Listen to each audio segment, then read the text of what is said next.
அடியேன் இதுநாள் வரை எந்த பேரொளியை தேடி அலைந்தேனோ அதை கண்டுகொண்டேன். இனி அவ்வொளி எங்கும் பரவி மறைபொருளின் சொரூபத்தை எங்கும் நிலைநாட்டும். எனவே அடியேனுக்கு ஒரு குறையும் இல்லை. அடியேனின் கடமைகள் முழுவதும் ஆற்றப்பட்டது என்றே உணர்கிறேன். சுவாமி, தங்களுக்கு ஏதோ தேக உபாதை இருக்கிறது. வயோதிகத்தால் ஏற்படும் சிறு சிறு உபாதைகள் இவை. தன்னால் சரியாகிவிடும். இல்லை சுவாமி, இதை இப்படியே அலட்சியமாக விடக்கூடாது. அடியேன் சென்று வைத்தியரையாவது அழைத்து வருகிறேன் சுவாமி. இரு இரு, எங்கும் செல்ல வேண்டாம். வைத்தியரும் வேண்டாம், மருத்துவமும் வேண்டாம். ஆத்மாவை கரை சேர்ப்பதற்கு பல பேருக்கு அடியேன் உபாயங்களை சொல்லிக் கொண்டிருக்கிறேன். நீயோ இந்த உடலை காத்துக்கொள்ள வழி தேட சொல்கிறாயே. வந்த வேலை முடிந்தால் ஆத்மா இந்த கூட்டை விட்டு செல்ல போகிறது. அடியேன் தேக நலனை பற்றியெல்லாம் கருத்தில் கொள்ளவில்லை. அடியேனை பொறுத்தவரை மருத்துவராய் நின்ற மாமணிவண்ணனே வைத்தியன். அதுவும் உள்ளுக்குள் உறையும் ஆத்மாவிற்குத்தான், உடம்பிற்கு அல்ல. சுவாமி, தங்களை மறுத்து எதுவும் பேச எத்தனிக்கவில்லை.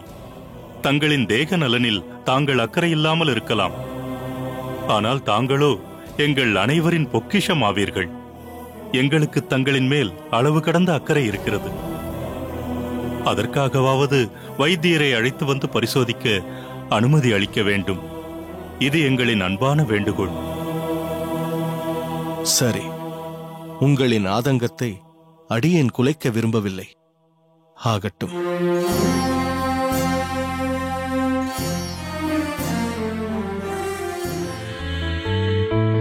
கூடியவரை ஆச்சாரியர் அமர்ந்து கொள்ளும் போது இந்த மெத்தையை நிச்சயம் உபயோகப்படுத்துவது நல்லது. மேலும் இதோ இந்த களிம்பை இரவு சயனிக்கப் போகும்போது அடிமுதுகில் தடவ வேண்டும். ஆகட்டும் வைத்தியரே. சரி, வந்திருக்கும் வலி எதனால் ஏற்பட்டது என்று சொல்லவில்லையே. இந்த தைலத்தை இன்னும் எத்தனை நாட்களுக்கு தடவும்படி இருக்கும்? அதை தெரியப்படுத்தினால் அதன்படி செய்ய ஏதுவாக இருக்கும். வலிக்கு மருந்து கொடுத்திருக்கிறேன். பயப்படும்படி ஒன்றுமில்லை. மற்றபடி சரி, வாருங்கள், சொல்கிறேன். வைத்தியரே, சற்று பொறும்.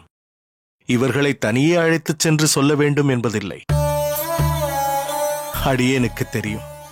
வியாதி என்ன என்பதையும் அதன் வீரியம் என்ன என்பதையும் நோயாளியை வைத்துக்கொண்டு சொல்வது அவ்வளவு ஸ்லாக்கியம் இல்லை என்று வைத்தியர்களுக்குள் ஒரு கோட்பாடு இருக்கும்.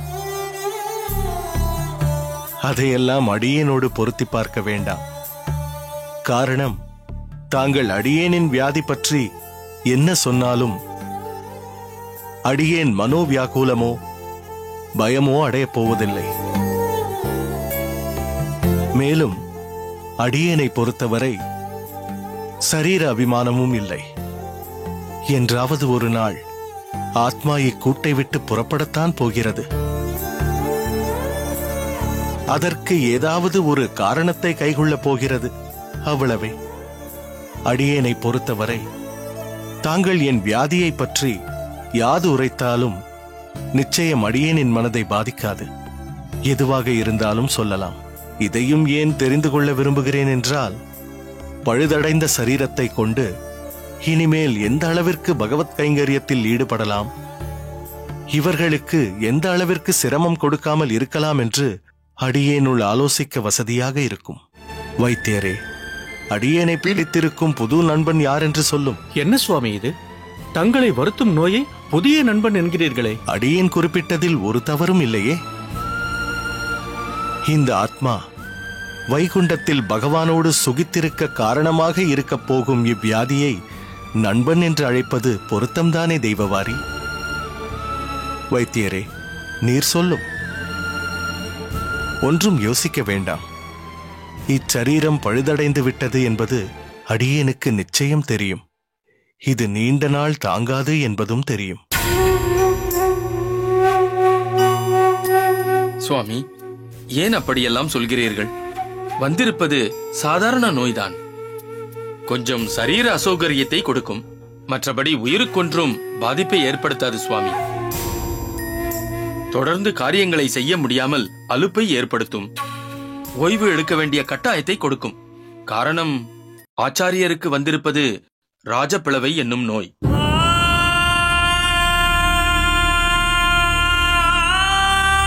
அதன் ஆரம்ப அறிகுறிகள் தான் இவை. முதுகு தண்டுவடத்திற்கு கீழே சிறு புற்றாக ஆரம்பித்திருக்கிறது. எனவே அவரால் ஒரு சில கால அவகாசம் தாண்டி ஒரே நிலையில் அமர்ந்து கொள்ள இயலாது. சரியாக போயிற்று. என்ன சொல்கிறீர் நீர்?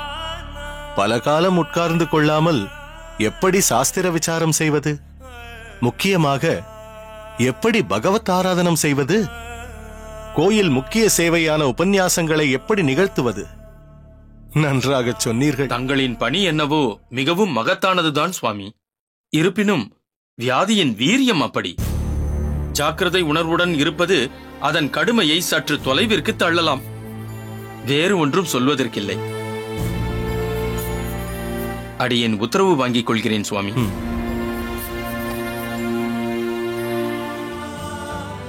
பகவத் சேவையில் ஈடுபட முடியாத இத்தேகம் இருந்தால் என்ன, போனால்தான் என்ன? சுவாமி, தங்களின் கடமையை தாங்கள் ஆற்ற வேண்டாம் என்று நாங்கள் நினைக்கவில்லை. தாங்கள் மனதால் நினைப்பதை, கட்டளையிடுவதை நாங்கள் முடிக்க வேண்டும். அதன் மூலம் தங்களின் கடமை பூர்த்தியாக வேண்டும் என்றுதான் நினைக்கிறோம்.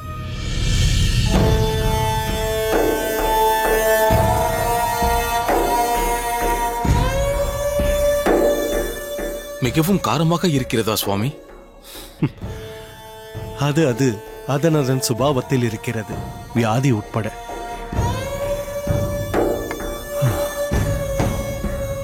உடல் உபாதையை நினைத்து அடியேன் கவலைப்படவில்லை. பல சத்கர்மாக்களை செய்ய விடாமல் இவ்வியாதி தடுக்கிறதே என்றுதான் வருத்தம்.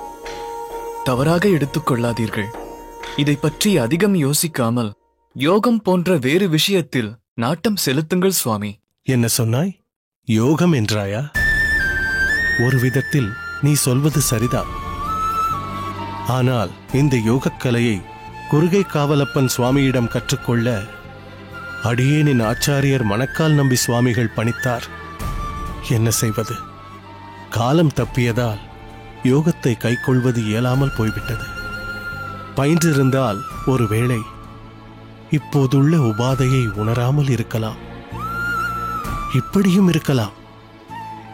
இந்த ராஜப்பிளவை நோயை அனுபவித்துத்தான் ஆக வேண்டும் என்ற கர்ம விதி இன்னும் வீரியமாக அடியேனுக்கு எழுதப்பட்டிருக்கலாம்.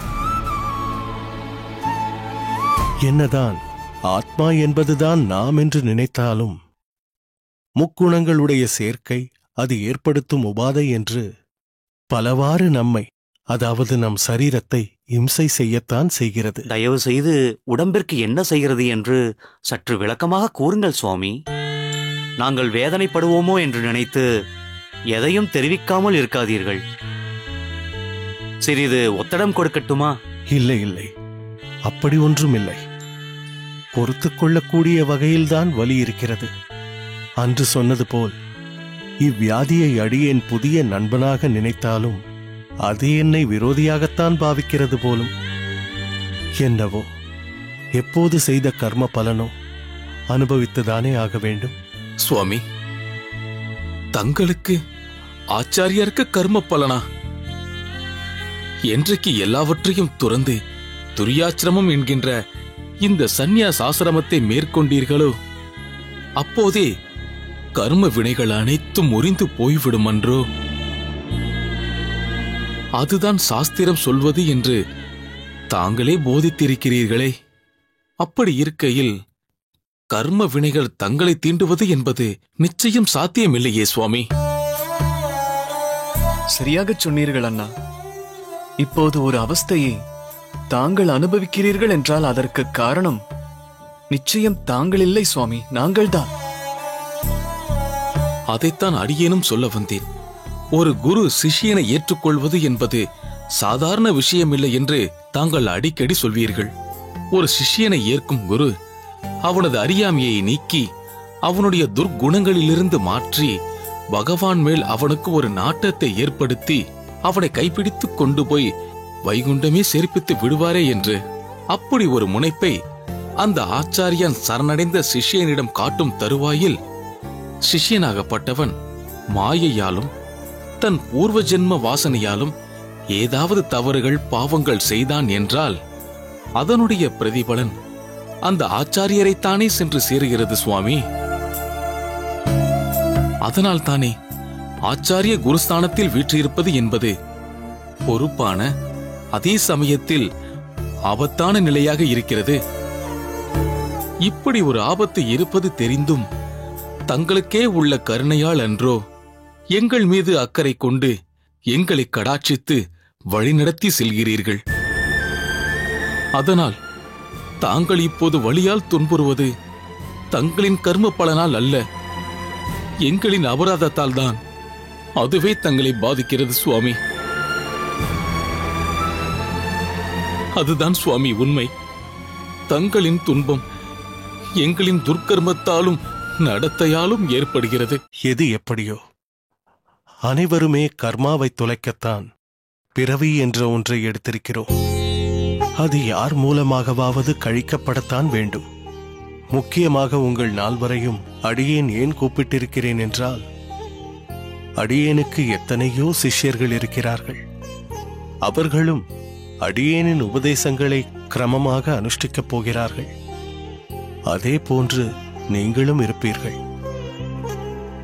ஆனால் மற்றவர்களை விட இன்னும் ஸ்ரத்தையாக அடியேனின் உபதேசங்களையும் சம்பிரதாய விஷயங்களையும் கைக்கொள்ள வேண்டும்.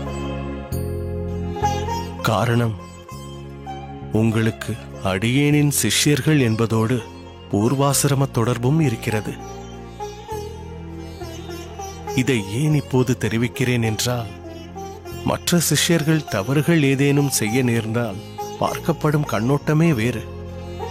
ஆனால் நீங்கள் தவறிழைக்கும் பட்சத்தில் பார்த்தீர்களா, ஆச்சாரியருடைய பூர்வாசிரம சம்பந்தம் பெற்றவர்கள் செய்கின்ற காரியமா இது என்று அழுத்தம் கொடுத்து நிந்திக்கும்படி ஆகிவிடும்.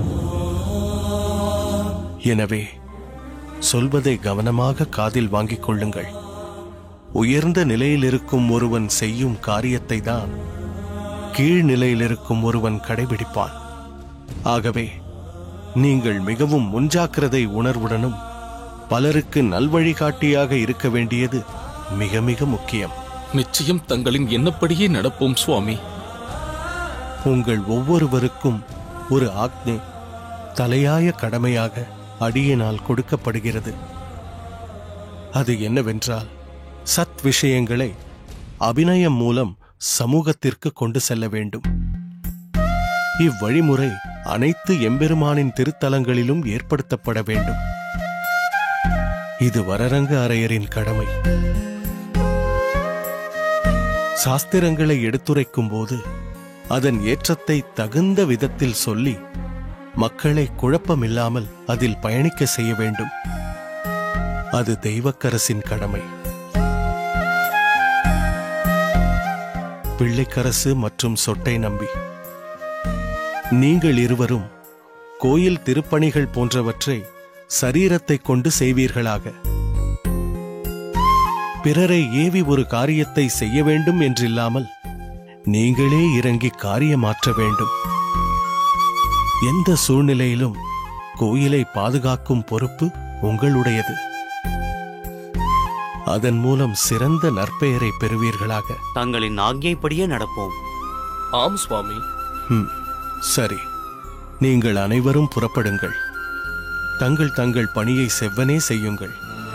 இத்தேகத்தை மண் சுவராக நினைத்து மண் சுவற்றிற்கு மண்ணிட்டேன் என்று விவேகத்தோடு அன்று பேசிய மாறனேர், அதன் மூலம் இந்த கடையேனின் நெஞ்சத்தில் நீங்கா இடம்பெற்ற மாறனேர் இன்று அடியேனிடத்தில் கண்மூடித்தனமான பற்று வைத்திருக்கிறானே, அதை அடியேன் மறுத்து பேசுவேனா? நீ என் அருமை சீடன் அல்லவா? எந்த லோகத்தில் தேடினாலும் உன் போன்ற விசுவாச சிஷ்யன் கிடைப்பானா? இருப்பினும் யதார்த்தத்தை உணராமல் நீ என்மேல் காட்டும் பற்றுதான் அடியேனை கவலை அடைய வைக்கிறது. இல்லை சுவாமி, தங்களை கவலை கொள்ளும்படி செய்வது நிச்சயம் அடியனின் நோக்கம் அல்ல சுவாமி. ஆனால் உன் செய்கையும் பேச்சும் அப்படி இருக்கிறதே. அடியேன் சொல்வதை கவனமாக கேள். தேகம் என்று இருந்தால் அதற்கு பிறப்பு, இறப்பு, முதுமை, வியாதி எல்லாம் வந்தே தீரும்.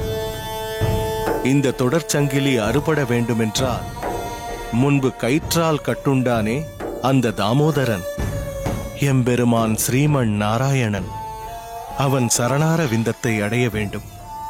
அவனது வைகுண்ட லோகத்தை அடைந்து மரணமில்லா பெருவாழ்வை பெற வேண்டும். அங்கே கைங்கரிய பரர்களாக நித்தியம் இருக்க வேண்டும். இதை உறுதியாய் நம்புபவர்கள் தேகம் என்றும் அதில் பெரும் வியாதி என்றும் நினைத்து கலங்குவார்களா என்ன? இந்த தேகத்தை உதறித் தள்ள ஒரு வாய்ப்பு என்றுதானே உகப்பார்கள். அனித்தியமான தேகத்தையும் அதை படுத்தும் வியாதியையும் கண்டு நீ கண்ணீர் உகுப்பது எவ்விதத்தில் அறிவுபூர்வமானது? தேகத்தை கருவியாக கொண்டு பகவத் சேவையே பிரதானமாக இருக்க வேண்டும் என்ற கொள்கையை ஸ்வீகரித்த அடியேனிடம் தஞ்சமடைந்திருக்கும் நீ இப்படி அடியேனை நினைத்து துக்கப்படலாமா, துயரப்படலாமா? நீ இன்னும் பக்குவப்படவில்லை என்பதை உணர்ந்துதான் உன்னிடம் ஏதும் சொல்ல வேண்டாம் என்று இவர்களையும் தடுத்தேன். இதில் இவர்களின் தவறு எதுவும் இல்லை.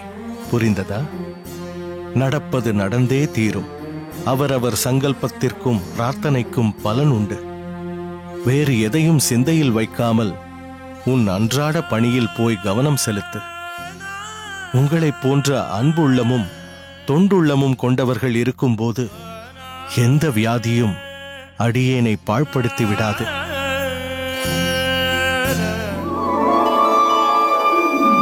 ஹே பிரபு, தயையின் பிறப்பிடமே, கருணையால் என்னை ஈர்த்து அருட்காட்சி தந்த வள்ளலே, சம்பிரதாயத்தை பற்றி இனி கவலைப்படாதே. நான் இருக்கிறேன் என்று சொல்லாமல் சொன்ன வைஷ்ணவ குல மணியே, ராமானுஜ முனியே, இனி இந்த அடியவன் இருந்து சாதிக்கப் போவது என்ன?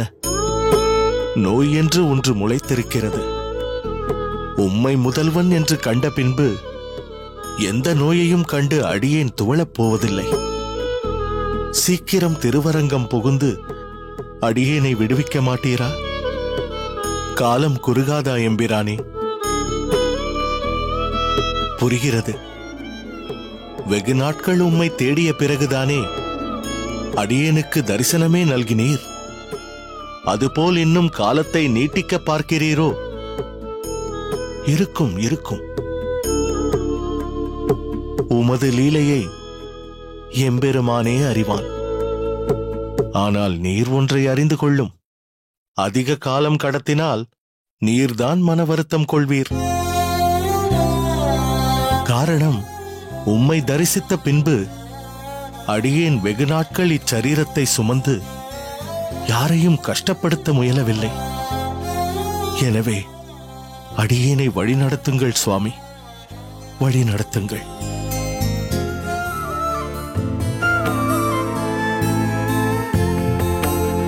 கைங்கரிய சிரேஷ்டனாக என்றும் திகழ்வாய். எழுந்திரு திருமலை நம்பி.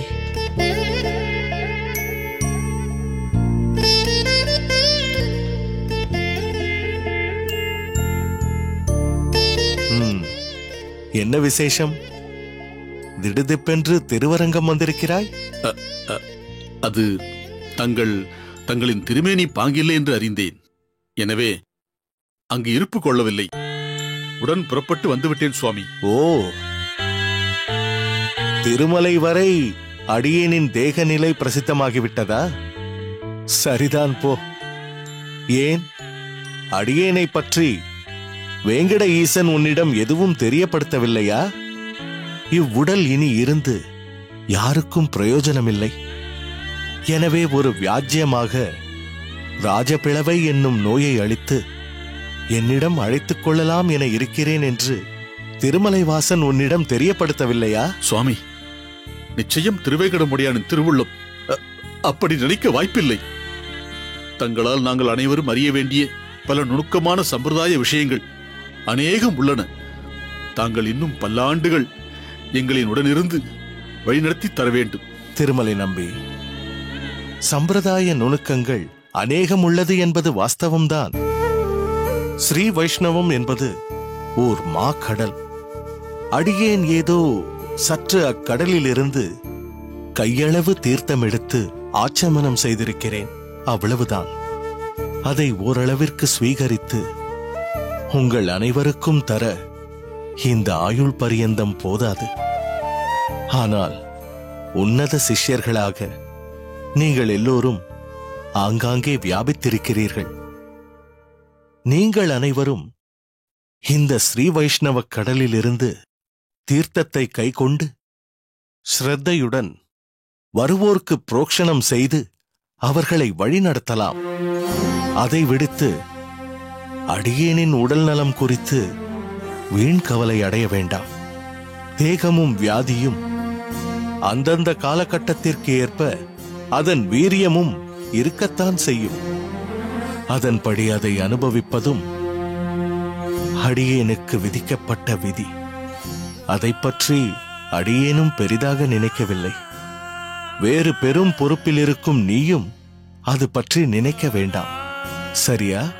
என்னதான் நாம் இந்த உடல் இல்லை என்று நினைத்தாலும் வியாதியும் வயோதிகமும் நாம் இந்த உடல் என்ற மாயையில் நம்மை சிக்க வைத்து விடுகிறது. என்னதான் உடல் அனித்தியம் என்று கொண்டாலும் பொய் அகங்காரம் என்பது தன்னை பறைசாற்றிக் கொண்டுதான் இருக்கிறது.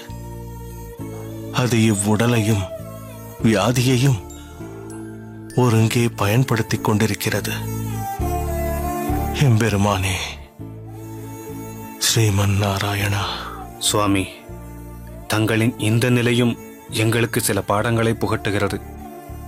சரீரம் நல்ல தசையில் இருக்கும்போது தங்களின் பலதரப்பட்ட சேவைகளின் மகத்துவத்தை நாங்கள் உணர்ந்து கொண்டோம். இன்று வயோதிகத்தையும் எந்த விதத்தில் எடுத்துக்கொள்ள வேண்டும் என்று அனைவருக்கும் புரிய வைக்கிறீர்கள். அதற்கு அந்த அரங்கன் தங்களை எந்த அளவு சங்கடப்படுத்த வேண்டுமா என்றுதான் மனது படபடக்கிறது. இல்லை திருக்கோஷ்டி, அரங்கனை குறை சொல்லாதே. அடியேனின் அந்தரங்கம் யாவும் அந்த ரங்கன் அறிவான். அவனை உள்ளபடி நாம் அறிவதுதான் மிக கடினம். இவ்வியாதியை கொண்டு உலகிற்கு எதை உணர்த்த வேண்டும் என்று விரும்புகிறானோ யாருக்கு தெரியும்? புரிகிறது சுவாமி. என் நிலையிலும் நம்பிக்கையை இழப்பது பகவானை அவமதிப்பதற்கு சமம் என்று மறைமுகமாக உணர்த்துகிறீர்கள்.